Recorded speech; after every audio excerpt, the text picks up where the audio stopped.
This is my second video update coming to you from Athens, Greece on this Wednesday afternoon. Let's talk about some news.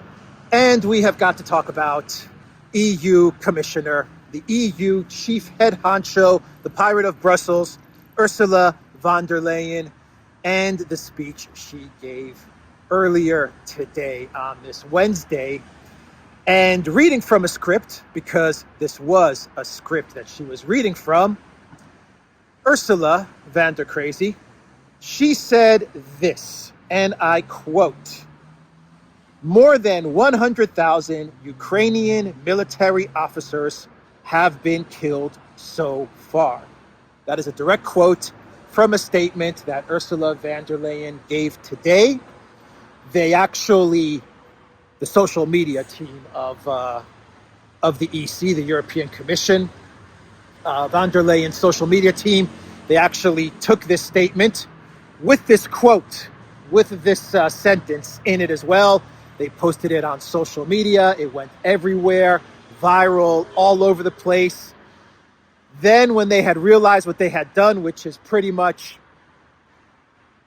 outed the casualties of Ukraine during this conflict with Russia, they immediately took down the Twitter video, all the social media posts.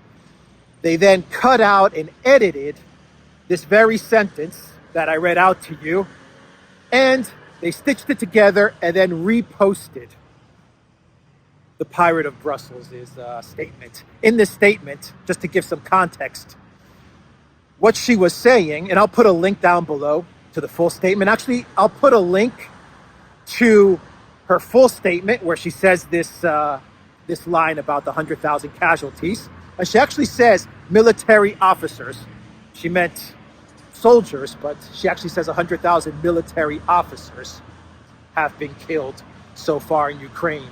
But I'll put a link to a tweet, and I hope it stays up, because they're scrubbing this everywhere. You know, they're in panic mode right now, and they're trying to scrub this statement from all over social media. But this tweet actually has the original statement, and then it has the edited statement where they took out this line. They cut it out, jump cut, stitched it together, and then put it back up. But wow.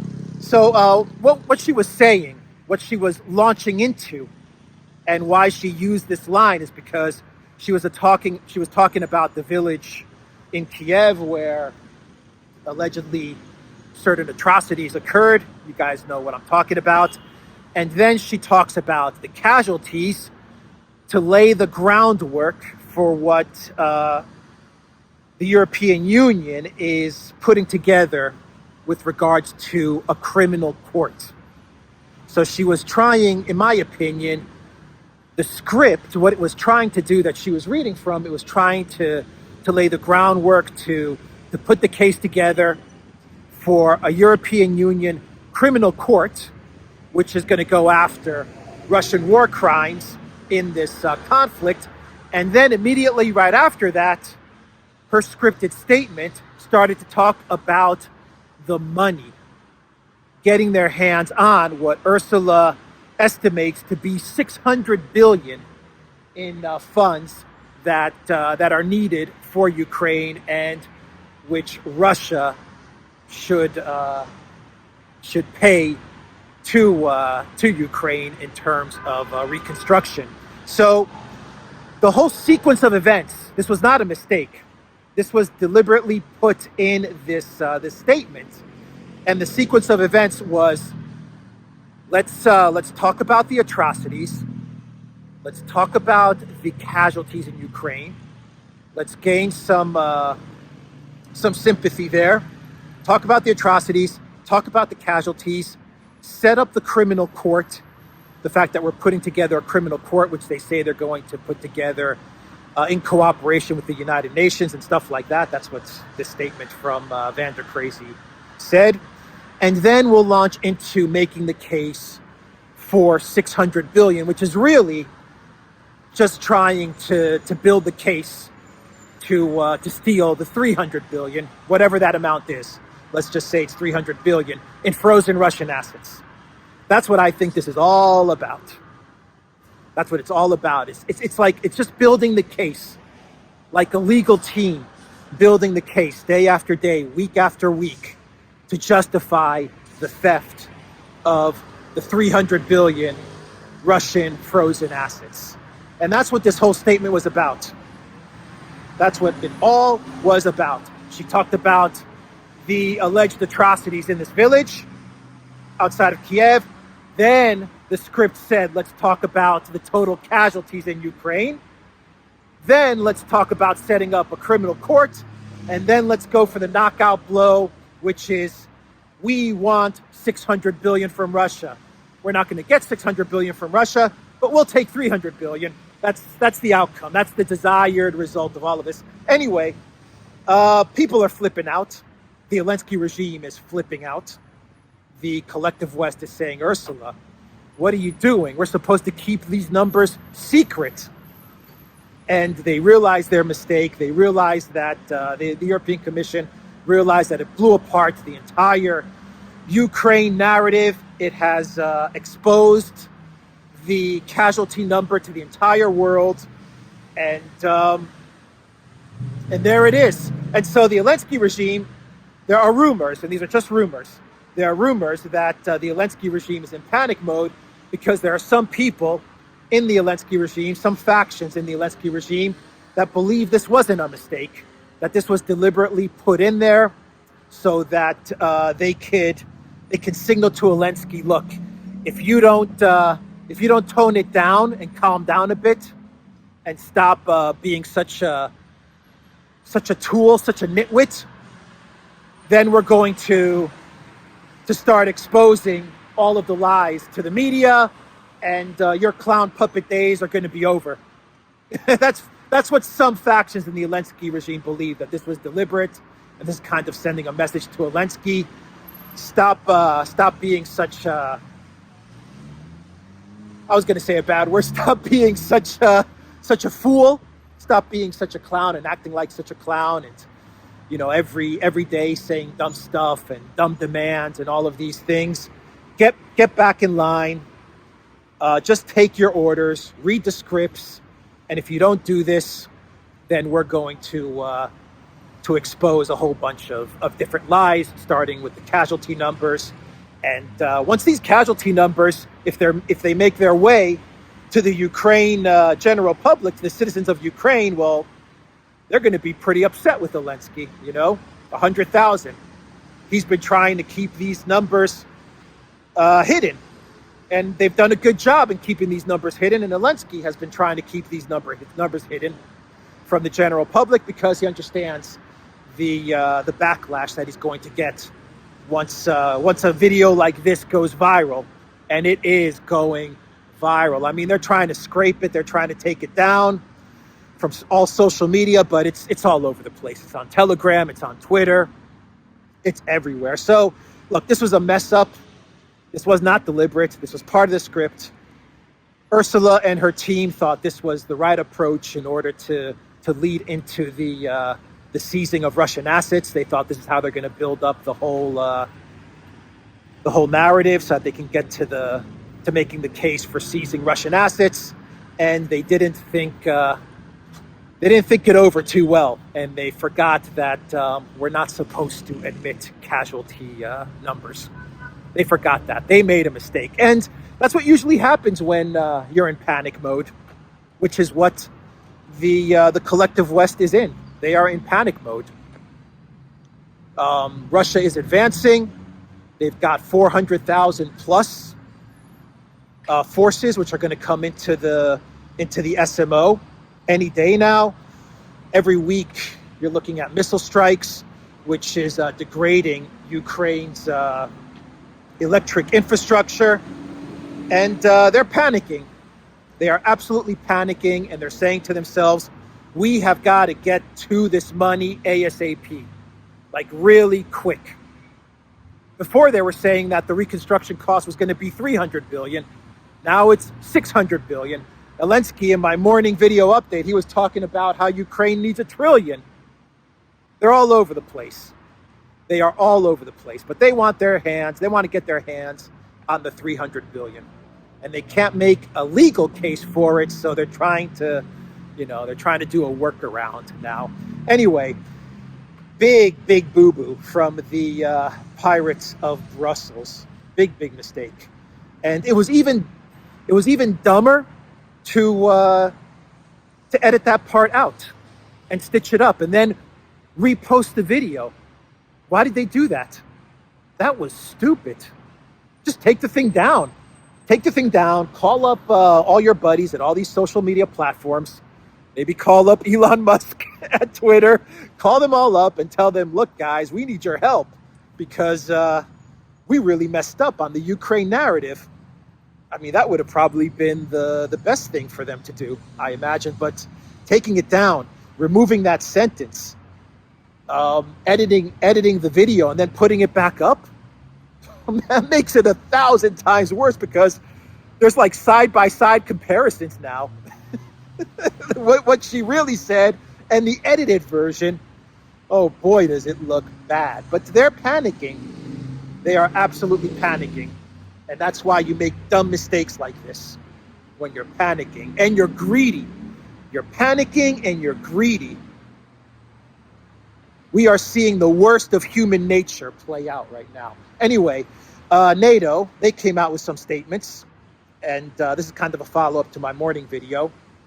NATO, they made some statements with regards to their foreign ministers' meeting that wrapped up. They said that they're going to continue their open door policy to Ukraine and Georgia, but the timing is just not there for Ukraine to enter NATO right now at this moment. But of course, NATO said our open door policy stands. What else do you expect NATO to say? I mean, they have to keep that narrative going, open door policy. But it is not in the cards for Ukraine to enter NATO right at this moment. That's just not going to happen. But Stoltenberg did say this.